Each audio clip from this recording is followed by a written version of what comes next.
Hey alligators, what's up? It's Allie Hardesty, and today I'm going to be talking about some YouTuber conspiracy theories. These are my absolute favorite because, like I've said in many other videos, I don't watch TV necessarily, I just watch YouTube. I watch a lot of YouTube actually, and these include some of my favorite YouTubers or YouTubers that I watch on a regular basis. I just want to make a disclaimer that these are just conspiracies, and in fact, a couple of these conspiracies I'm going to be saying that I don't actually think they're true at all. I believe that a couple of these are debunked, like we've pretty much established at this point that they are just theories, nothing more. But a couple of these I actually do believe to have somewhat of truth to them because it just doesn't add up, it doesn't make any sense, and I believe that there is more to the story. But that is for you guys to decide, so be sure to leave your opinions in the comment section below, and let's get into the video. The first YouTuber or YouTuber conspiracy theory we're going to be talking about today is a guy named Tai Lopez. Many of you may know him from his viral video, or ad I should say, where he's like, just bought this new Lamborghini with you when I like that ad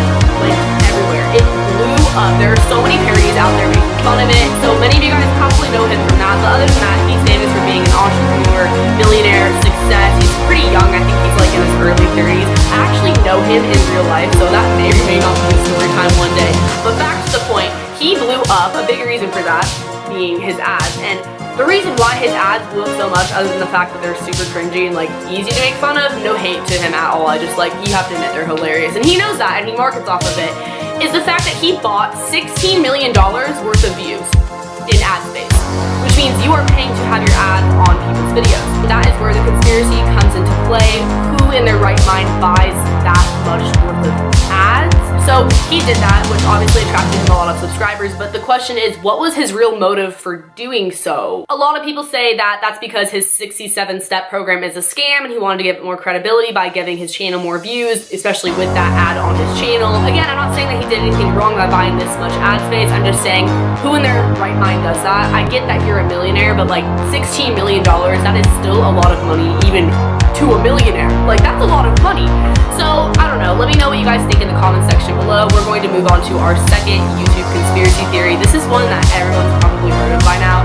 Marina Joyce and her kidnapping conspiracy. I promise I'll get to the other ones after this, but we need to touch on this because this was crazy over the summer. I remember when this blew up, everyone was like, hashtag save Marina Joyce. So if you don't know what I'm referring to, she is a beauty blogger out in the UK. She has well over 2 million subscribers, but before this conspiracy blew up, like around that time, she had less than a million. So I mean, she literally blew up on the internet because of this thing going viral. And the theory was that she was kidnapped, or that her boyfriend was holding her hostage, somebody was forcing her to make YouTube videos.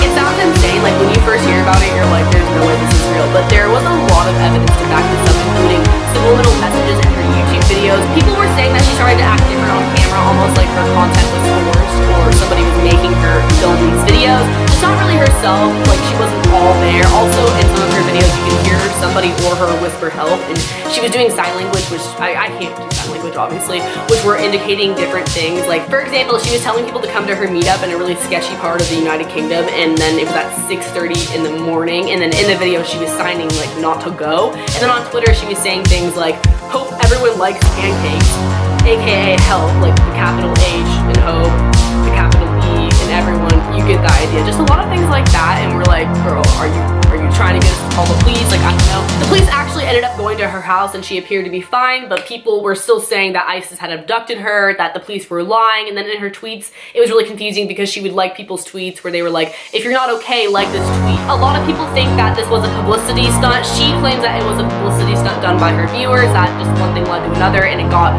really blown out of proportion. Anna Campbell, my girl, she came out with a video, which is now on private, but I'm pretty sure she's gonna public it again soon, where she talks about how Marina Joyce may or may not be schizophrenic. I have no idea, not making any claims, but it made a lot of sense. If you guys did watch that video, it got a couple million views. So yeah, maybe that's the case. I don't really know. I don't think she's kidnapped because at this point, like, she seems to be okay. She keeps putting up videos. But we're gonna move on to our third conspiracy theory, which is about Tana Mongeau. And I actually met her and I talked about this with her, and she was saying how it's like one of the most searched things involving her name on Google, which is her lying about her age, her actually not being 18, her being 21, 23, whatever. I've heard about this for a while. I think by now it's sort of died down because she actually had to tweet her ID picture with her information blurred out, of course, so people would believe her that she wasn't lying about her age. And obviously you're thinking, like, what would she gain out of lying about her age? Like, why does it matter if she's 18 or 21? I don't really know, but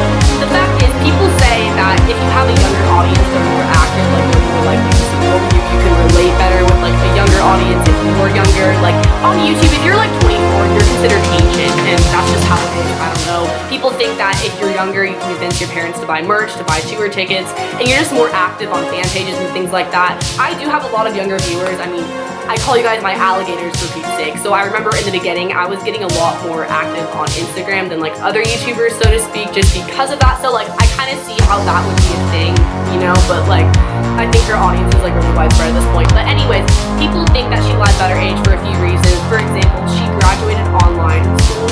Like, she didn't graduate with her class. Like, she graduated early online school. And some people are like, oh yeah, show us the receipts. Like, did you really graduate online school? Like, that's not adding up. You might have just graduated the year before and you're lying about what class you were in.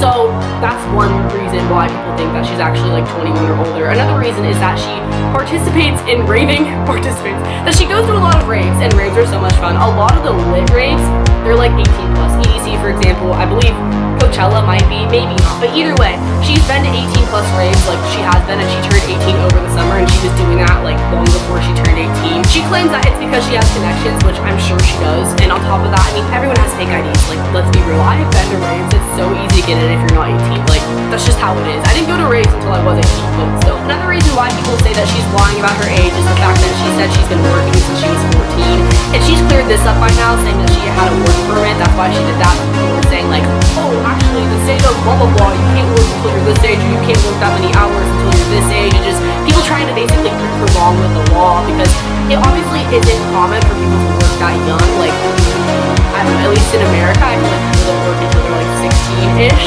unless it's like a family business or babysitting, things like that. But she was working at PacSun, so yeah, that's sort of debunking that theory that she actually is how old she says she is, which is 18 years old. We're gonna move on to our fourth conspiracy theory, which is about FouseyTube. I don't know if I just pronounced that right or not. FouseyTube. He's a prank channel on YouTube. He's really popular. He has like, I don't know, 9 million subscribers or something insane like that. But anyways, this happened early 2016. You guys probably know what I'm going to talk about. And obviously this conspiracy has been debunked at this point, but there's like more to it I just want to add. Many of you guys may remember when Rice Gum punched him in the face and that video went viral, and then he came out saying that it was a publicity stunt. He says that the motive behind him doing that, because they were in on it together, like they planned that whole thing out and they like were collabing together in a way to like do that, was because he wanted to make a statement saying drama channels are really negative. If there's any sort of drama on the internet, it gets all the views, it gets all the attention. He's saying how it's really negative and we shouldn't be doing that because a lot of it isn't worth our time. Just like that, it was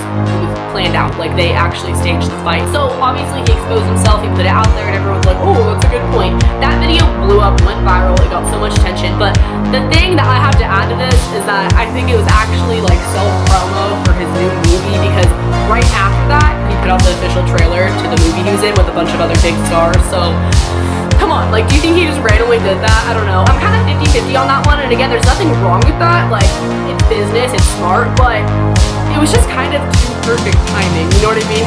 This brings us to our fifth and final conspiracy theory. I saved this guy for last because, honestly, like, I feel like he's kind of the most irrelevant one at this point, and I think what he did is, like, the shadiest, because I actually believe this happened, like, I really, really do.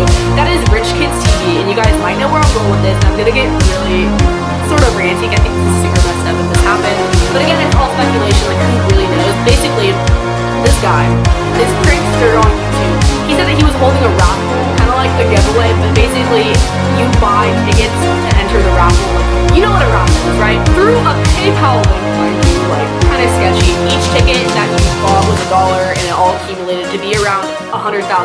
That's like what people are estimating at this point. He did actually include a picture where it was like $62,000 or $63,000 at that point, and then the raffle went on for like another 11 days, and he was trying to reach $100,000. Which he most likely did. After announcing the raffle, he later came out with a video saying that legally he had to give 10% to charity. So he was like, alright guys, we're gonna give 10% to charity, and then the 90% goes to the winner of the raffle. And he was saying that it was for like a Live Your Dream Foundation. He was really like about the charity. He didn't go into too much detail, so like, who really knows, right? Then he came out with another video saying that he was going to give 90% to charity and 10% to the winner of the raffle, which was never really publicly announced, by the way. Like, who actually won that money, I couldn't tell you. But then in that video, he refers to it as my Live Your Dream Foundation. Like, kind of switched it up there because it was going to him. Like, it was going to him. Again, this is all allegedly. I honestly don't know. I just really find this one to be really ironic how it adds up. So he switched the percentage from 10% to 90%, then there was no non-winner. And just to top it all off, posting pictures in it, making videos in it. Like, where did you get that money though? You know, that one kind of speaks for itself. So let me know what you guys think in the comment section below. If you guys want more conspiracy theories, be sure to give this one a thumbs up. That way I know to make more, like, the videos with hella thumbs up, so like I make more of them. And a lot of times it's story times and sometimes it's other videos too. So like, let me know because these were a lot of fun and I've been wanting to film this forever. Don't forget to subscribe to my channel and hit the notification bell below. That way you get notifications, like, it kind of speaks for itself.